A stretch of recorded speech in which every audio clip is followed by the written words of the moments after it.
नमस्कार श्रोते हो, रेडिओ जयंतच्या आनंदी कट्ट्यावर मी अनुराधा आपण सर्वांचं मनपूर्वक स्वागत करते. श्रोते हो, लहानपण फार सुंदर असतं नाही? म्हणजे बघा ना, आता शाळांना सुट्ट्या लागल्या आहेत, परीक्षा संपल्या आहेत, मुलं मस्त सुट्ट्या एन्जॉय करतात आहे. आणि या सुट्ट्यांमधलं सगळ्यात आवडीचं काम म्हणजे कुठलं? तर ते म्हणजे मामाच्या गावाला जाण्याचं.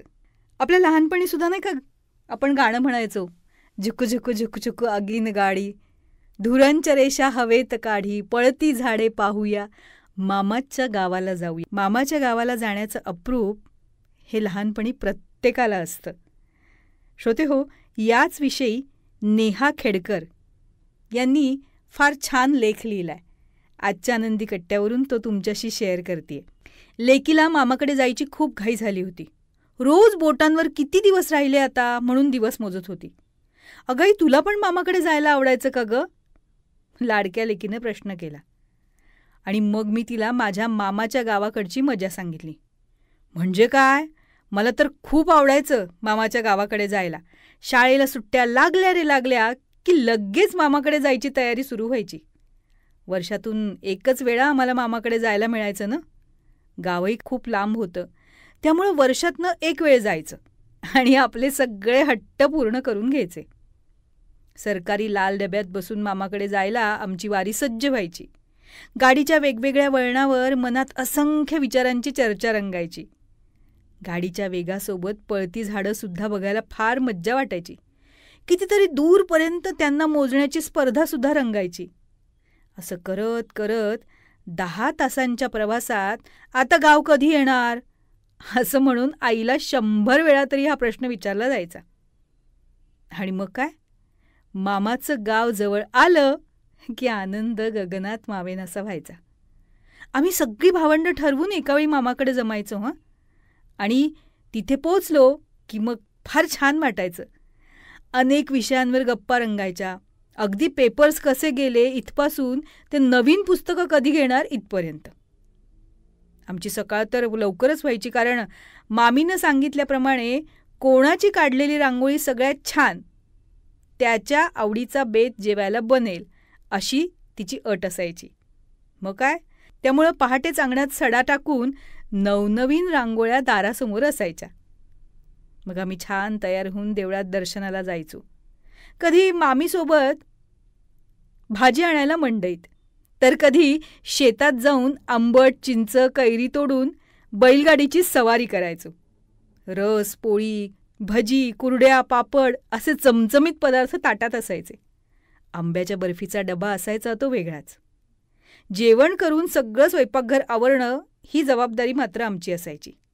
आणि मग कूलरच्या थंड हवेत आम्ही सगळे एकत्र जमायचो. बाहेरच्या रणरणत्या उन्हात कुठं जाता यायचं नाही ना. मग त्याला पर्यायी आमच्या सगळ्यांच्या आवडीचा पत्त्याचा डाव रंगायचा. डोक्यावरचा सूर्य जरा मावळता व्हायचा तेव्हा आजीजवळ बसून आम्ही रामायण महाभारताच्या गोष्टी ऐकायचो. खूप छान वाटायचं गं तेव्हा. आजीसुद्धा गोष्टी तिच्या आवाजात अगदी रंगून रंगून सांगायची. हे ऐकल्यावर मनात रंगलेली ती गोष्टीमधली चित्र कागदावर उतरवून आम्ही आनंदानं बागडायचो. आणि यातनं वेळ कसा जायचा हे कळायचंच नाही. संध्याकाळची न्याहारी आटोपून आम्ही सगळी भावंड गावाच्या टेकडीवर जायची तयारी करायचो. पाण्याची बाटली घेत गावच्या त्या सुंदर वातावरणात मन प्रफुल्लित करत हलत डुलत गर्दीची जरासुद्धा चिंता न करता आमची वाट प्रसन्न व्हायची. मग असं करत करत ना गावाला एक फेरफटका मारत आम्ही 8च्या सुमाराला घरी यायचो. तोपर्यंत आमची आई आणि मामींची गप्पाची मैफिल घराबाहेरच्या ओट्यावर जमायची. रात्री मामा घरी आला की मग तो आमच्या सगळ्यांच्या आवडीची डब्बा कुल्फी आणायचा.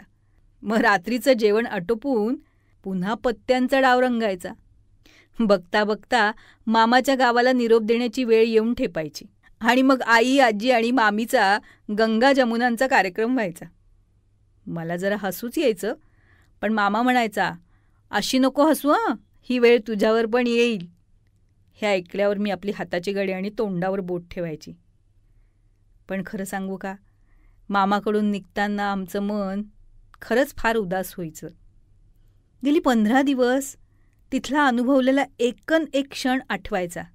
खाणं पिणं, गप्पांमध्ये रंगून जाणं, नव्या पदार्थांची चव चाखणं, फार प्रेमळ आणि सुंदर वातावरण होतं ते.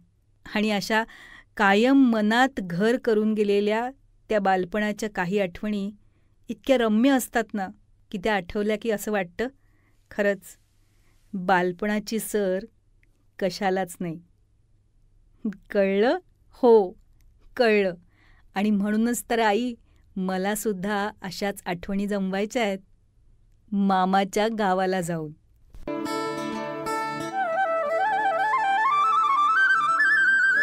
तेव्हा श्रोते हो, हा होता आनंदी कट्ट्यावरचा आजचा सुंदर विचार. तुम्हाला तो कसा वाटला याविषयीची तुमची कमेंट बॉक्समध्ये नक्की लिहा. आणि त्याचबरोबर रेडिओ जयंतचे दर्जेदार कार्यक्रम ऐकण्यासाठी रेडिओ जयंत लाईक करा, शेअर करा आणि सबस्क्राईब करा. रेडिओ जयंतचं सबस्क्रिप्शन फ्री आहे. आणि त्याचबरोबर नोटिफिकेशनसाठी बेल आयकॉनवर क्लिक करायला सुद्धा विसरू नका.